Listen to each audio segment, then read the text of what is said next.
Sir, thank you so much for being with us. We're hearing the Minneapolis Police Department saying Friday that authorities have been in contact with the shooter's parents. What are they telling them? What is being learned from the parents?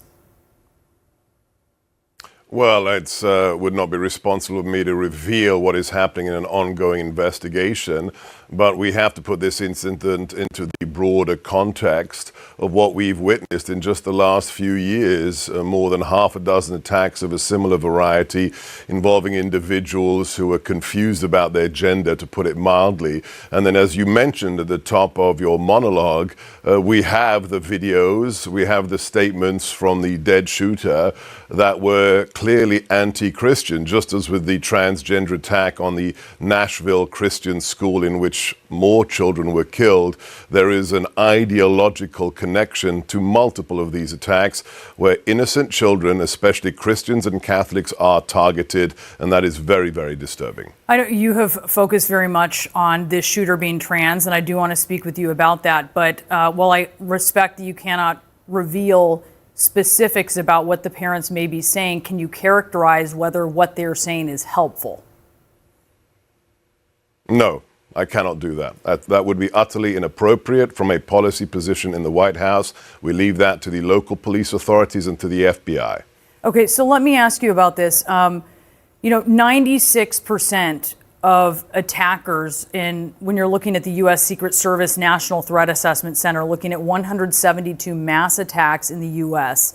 between 2016 and 2020, 96% were non-trans men.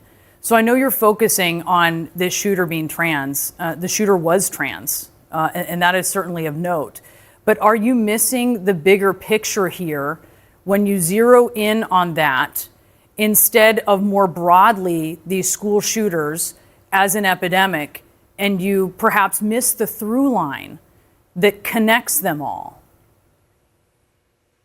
Well, no, because your facts obfuscate two things. You are using data based upon the predominant gun violence, which is gang-on-gang violence with zero ideological content. If you remove all of that, the gang violence on the streets of Chicago, LA, Detroit, then you come down to a much smaller data set. So it's like those who say, gun violence in America causes so many deaths, and then fail to note that the majority of the stats they are using refer to also suicides by gun, which of course is not what we are talking about here today. So let's concentrate on mass shootings at schools, specifically Christian or Catholic schools. Then the data set is wholly different. So don't conflate different data sets just to make a political point. There was an ideological content to this attack. That's what terrorism is. It's not because somebody didn't get the drug deal they wanted. It is an ideological message, whether it was anti-Israel, as in this case, whether it targeted President Trump in its rhetoric, as we saw on one of the magazines written by the perpetrator on that YouTube video, or whether we saw the fact that it was anti-Christian and targeting children. That has nothing to do with gang violence. Let's not mix the two things up. So let's narrow it down then, because by CNN's count, when you look at 32 school shootings since 2020, in which you have 4 or more people who have been killed. So these are the larger school shootings. Only 3 of 32 of those shootings were committed by transgender shooters. Yeah, forgive me if I don't go with CNN stats, okay? CNN has proven itself to be wholly inaccurate in all kinds of things for the last 10 years, perpetrators of the Russia hoax, and that we didn't have an open border. So please forgive me if I don't take your stats for granted. All right, it's simple math. 2 of 32 No, it's shootings. not. It's distortions. You are distorting the facts. Let me be clear. In just a couple of years, we have seen 7 mass shootings involving people of transgender nature or who are confused in their gender. 7 I saw what in you just tweeted. the last couple of years. I see your list of 7. Inordinately high. So I see your list of 7. 2 of them I'm going to stick. Sebastian and I'm Mr. Gorka. Gorka. With the facts. and not Okay. not CNN's pseudo facts. We can't stick with your facts because they're not accurate. In fact, in two of them, one of the ones you quoted, let's talk about CNN's reputation for accuracy. In one of the ones in which you posted, there was no evidence that he was trans. Right. In another, the individual was known within his family by male pronouns and used anti-LGBT you have an agenda. rhetoric. No, well, let me ask you this. You've made it clear, and this is not going to change. You think transgender people are the problem here. So what specifically do you think should be done? No. When did I say that? You clearly think When did I say that, you Brianna? think it's a pattern? You You've tweeted about it. You just created live fake news. You just did it right in front of the Gorka, small what do you viewership think you should be have, done okay? here? You have zeroed in on the fact, on what you see is a problem, what you claim is a problem. What do you want to do about it? What do you want to do about this problem you see? I have noticed a disturbing. Do you think it's a problem that individuals are targeting little children at Catholic schools? Do you think that's something we should ignore? Of course, I think that's a problem. Thank you. So what we should do is we should look at the early warning signals, the signs. One of these shooters at a recent school shooting had 24 interactions with the local law enforcement. Now, that beggars belief. We should be providing off-ramps. We should be providing mental health options for these individuals. I find it hard to believe that an individual goes from getting his mother to sign a change of name certificate, age 17, and then just a handful of years later is mowing down innocent children in a church pew during a Catholic mass, and nobody realized there was a problem. That's what we have to address to save the next children from the next atrocity. It's not about the sexual proclivities of the individual. It's the fact that nobody seems to notice a very disturbing pattern towards violence. You don't wake up one morning saying, I'm going to do a video on YouTube threatening to kill the president, targeting Jews, targeting children. That doesn't happen overnight. Somebody saw that degradation, somebody saw those mental issues and said nothing. That's what we have to prevent. The early warning signals must be addressed if children's lives are to be saved. And what about all the non-trans school shooters?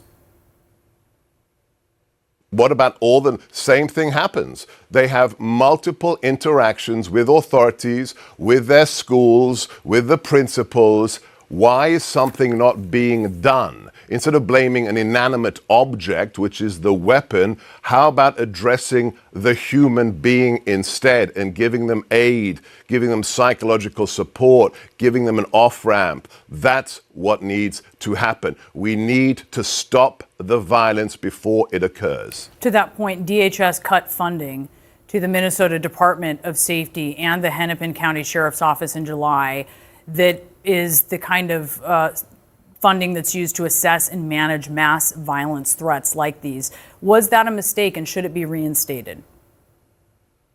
The same state of Minnesota that actually enacted gun-free zones that we know this killer actually favored in his manifesto, in his videos. He studied the Aurora shooters policy of looking for sites where individuals were not allowed to legally carry and protect themselves. So I'd start not with the policies coming out of a Department of Homeland Security that gets the threat. I was with Governor Noem just a few days ago, and I'd concentrate on those municipalities and those governors like Tim Walz who do what?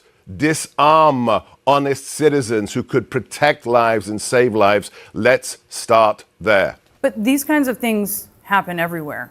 And you're talking about giving people off-ramps, which seems like it would require assessing threats. That's funding for assessing threats. Should that have another look at it so that it could be reinstated for assessing threats? I don't believe that the federal government is the answer for mental health issues, okay? What about for assessing threats? You're in the business of assessing threats. Can I finish my answer, please? Can I finish my answer? If we want to look for solutions, I believe in subsidiarity as a conservative. I believe problems should be solved at the point closest to the people affected by that problem. I would look to the town, to the city, to the county, or to the state, because they know the threats in their communities better. Don't wag your finger at DHS. DHS is doing an incredible job right now keeping America safe by getting rid of illegals from this country, more than 1.6 million, thanks to Governor Noem, thanks to Tom Homan, thanks to Stephen Miller. Don't look to D.C. to solve local problems. That kid had mental issues for at least 4 years, from 17 to 21. Why wasn't somebody in the community helping him? Because they didn't get a grant from DHS? That's risible. That's laughable. Sebastian Gorka, we thank you for being with us. During an episode of CNN's State of the Union on Sunday, anchor Brianna Keilar spoke with Sebastian Gorka, Deputy Assistant to the President of the United States, about the recent shooting at a Catholic school in Minneapolis. Gorka began by saying that while investigators had been in contact with the shooter's parents, he would not comment on what they may have revealed. He argued that the incident should be viewed within the broader pattern of recent attacks, many of which he claimed were ideologically driven and targeted against Christians and Catholics. He linked this shooting to past cases, including the Nashville Christian school attack, where children were killed. Keilar pressed him on his emphasis on the shooter's transgender identity, citing U.S. Secret Service data showing that between 2016 and 2020, 96% of attackers in mass incidents were non-trans men. Gorka dismissed that figure, arguing it conflated gang violence and suicides with ideologically motivated school shootings. He insisted the focus should be on school-based mass violence, particularly those that explicitly target Christian or Catholic institutions. When Keilar pointed to CNN's count of 32 school shootings with 4 or more deaths since 2020, only 3 of which involved transgender shooters, Gorka flatly rejected the network's data as inaccurate. He maintained that at least 7 such incidents involved people confused about their gender, a claim Keilar challenged as misleading, noting that some cases on his list had no evidence of transgender identity. The exchange grew tense as Keilar suggested Gorka was painting transgender individuals as the central problem. He pushed back, accusing her of misrepresenting his position and creating fake news during the interview. He clarified that the issue, in his view, was not sexual identity but the clear ideological bent of certain attacks, as well as the failure to intervene when warning signs were visible. Gorka pointed to one shooter who had 24 documented interactions with law enforcement before committing a mass killing, arguing that such red flags should trigger interventions and mental health support long before tragedy strikes. He said preventing future violence requires off-ramps for troubled individuals, rather than simply focusing on the weapon used. The conversation then shifted to policy. Gorka criticized gun-free zones, saying shooters intentionally target places where they know civilians are unarmed. He argued that local authorities and communities are better positioned than the federal government to identify threats and provide support, stressing that relying on DHS or Washington funding is ineffective. By the end of the interview, Gorka reiterated his central point.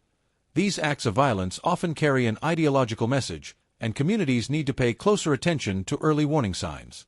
Keilar, however, continued to challenge his framing and data, underscoring the broader issue of school shootings across the country, regardless of the attacker's identity.